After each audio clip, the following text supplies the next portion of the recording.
안녕하세요, 연주쌤입니다. 오늘은 제가 이번 휴가 때 남편하고 같이 한라산 등반을 하고 왔어요. 그래서 그 얘기들을 좀 나눠보려고 합니다. 일단은 조금 쉽다는 선판학으로 저희는 다녀왔고요. 제 체력과 남편의 체력에 대해서 좀 설명을 드려보면은 저는 필라테스 강사기도 하고 그 다음에 러닝머신이나 이렇게 헬스 기구로도 많이 운동을 하기 때문에 체력이 좋은 편에 속해요. 남편 같은 경우에는 이제 PT샵을 운영하고 있는 사람이기 때문에 근력이 좋기는 한데 남편이 한 9년 전에 무릎 수술을 한 적이 있어요. 이 십자인대가 나가가지고 무릎 수술을 한 적이 있는데 저희가 한라산 등반을 계획할 때 가장 걸렸던 부분이 바로 이 부분이었거든요. 남편 무릎이 괜찮을까 하는 부분. 일단 무릎 수술을 한 적이 있기 때문에 일반 사람들하고는 조금 달라요. 비가 오거나 이러면 이제 무릎에 통증이 있기도 하고, 그 다음에 좀 산행이나 이런 걸 할 때 돌이 있는 데를 많이 이렇게 오르락 내리락 하면은 무릎에 좀 무리가 많이 가서 힘들어 하더라고요. 그래서 이런 부분들 때문에 좀 고민을 하면서 좀 가게 됐어요. 일단은 한라산 같은 경우에 성판 코스로 해서 올라가게 되면요. 첫 번째 시작 지점에서 이제 속밭 대피소, 그 다음에 진달래밭 대피소, 그 다음에 이제 정상 이렇게 단계가 있거든요. 저희가 일단은 올라갈 때는 처음 시작 지점에서는 굉장히 쉬워요.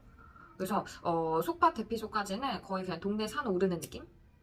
이라고 보시면 될 것 같고, 그 다음에 속밭 대피소에서 이제 진달래밭 대피소까지 갈 때는 보면은 그 난이도 상에서 빨간색으로 나와요. 어렵다고. 그 이유가 뭔가 하면은 계단이 좀 많아요. 그래서 돌 계단도 있고 나무 계단도 있고. 그래서 저희가 올라갈 때 저희는 사실 그냥 이렇게 돌로 돼 있는 길들보다는 계단이 훨씬 쉬웠거든요. 저희는 근력이 좀 있는 사람들이기 때문에.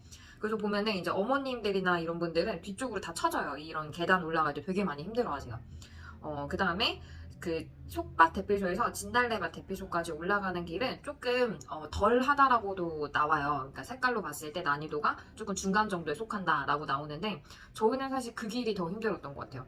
이게 돌들도 많다 보니까 중심 잡기가 좀 어렵고 발로 이렇게 디딜 때 중심 잡기가 어렵고 계단들도 좀 있고 그래서 저희가 생각할 때는 처음 그 속밭 대피소까지 가는 길은 좀 난이도가 쉽고 그 다음에 속밭 대피소에서 이제 진달래밭 대피소까지 가는 길은 중간 그 다음에 진달래밭 대피소에서 꼭대기 정상까지 올라가는 데는 좀 어렵다라는 느낌을 좀 많이 받았었고요. 그 다음에 꼭대기에 올라가게 되시면은 사람들이 줄을 엄청 많이 서 있어요. 이렇게 돌로 이렇게 한라산 돼 있는 데서 사진을 찍으려고 거의 2시간 정도 이렇게 줄을 서 계시거든요. 10월 5일 한라산 정상의 모습입니다. 저 멀리서 보이는 게 다 줄이에요. 저희는 그냥 줄 따로 안 서고 그냥 옆에 사람 이렇게 돌을 바로 옆에 두고 사진 찍는 거 말고 멀리 돌을 두고 그냥 계단 앞에 앉아가지고 그냥 뒤에서 이렇게 살짝 사진 찍는 정도만 했거든요. 그래서 저희는 올라가고 내려가는 데까지 원래 등반을 할 때 걸리는 시간이 9시간 정도래요. 근데 저희는 7시간 만에 내려왔거든요. 틈틈이 쉬는 거는 거의 저희는 그냥 밥 챙겨가야 되잖아요, 도시락. 근데 도시락 따로 챙겨가진 않고 그냥 빵을 가지고 가가지고 한 10분 정도?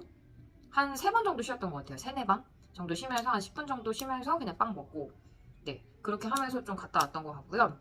그 다음에 이제 중요한 게 준비물하고 남편 무릎이 어땠는가 이거에 대해서 조금 설명을 드려볼 건데 저희는 준비물 같은 경우에는 일단은 물 3병은 가져가셔야 될 것 같아요. 500ml짜리 그거를 한 3병 정도는 가져가시는 게 좋을 것 같고 저희가 물을 많이 먹지는 않는데도 2병이 부족하더라고요. 그래서 3병 정도는 가져가시는 게 좋을 것 같고 그 다음에 밥은 혹시 도시락이나 이런 거 조금 싸가시는 게 좀 로망이다 하시면 싸가셔도 되는데 아니신 분들은 좀 부패되거나 이런 거 좀 상하거나 이런 거 걱정하시는 분들은 그냥 빵 정도?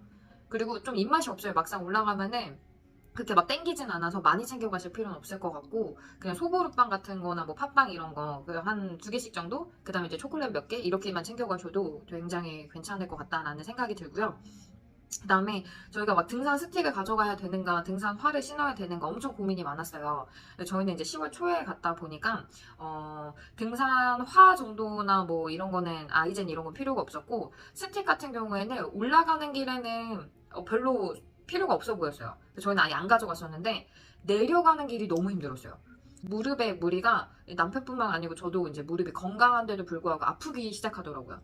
올라갈 때는 막 나무 같은 거 이렇게 보면서 올라가고 막 언제 올라가지 하면서 기대되는 마음으로 올라가다 보니까 올라가는 길은 좀 수월했는데 내려올 때가 진짜 힘들더라고요. 이게 거의 4시간 올라가고 이제 4시간 내려온다 하잖아요.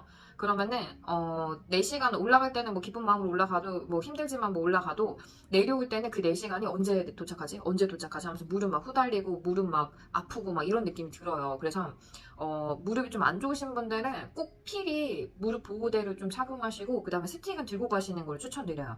올라갈 때는 괜찮고 내려올 때가 진짜 무릎 망가지는 듯한 느낌이 굉장히 많이 들더라고요. 그래서 준비물은 그 정도로 좀 하시면은 굉장히 좋을 것 같아요. 남편하고 저는 일단 다행히 무릎은 괜찮았어요. 무릎은 괜찮았는데 다음날 종아리가 엄청 아프더라고요.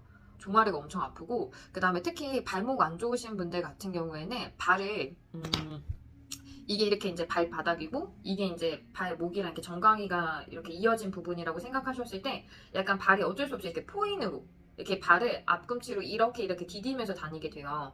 이렇게 하면 이제 종아리 힘이 많이 들어가거든요. 근데 요거를 플렉스 힘으로 그대로 받아버리면 발목에 무리가 엄청 많이 가요. 그래서 저도 몇 번 이제 제가 종아리 힘이 약하다 보니까 이제 몇 번 이 상태로 이제 착지가 되니까 여기가 확 눌리더라고요, 발목이. 그래서 디디실 때는 여기 이제 정강이로 봤을 때 발 앞쪽 끝을 좀 포인으로 하신다 생각하시면서 미시는 힘으로 다니시면은 발목에 무리가 좀 덜 가실 거고 대신에 다음날 종아리가 아파요. 다음날 종아리가 굉장히 아파요. 자, 요거를 좀 생각하시면서 가시면 도움이 될 것 같습니다. 오늘도 감사합니다.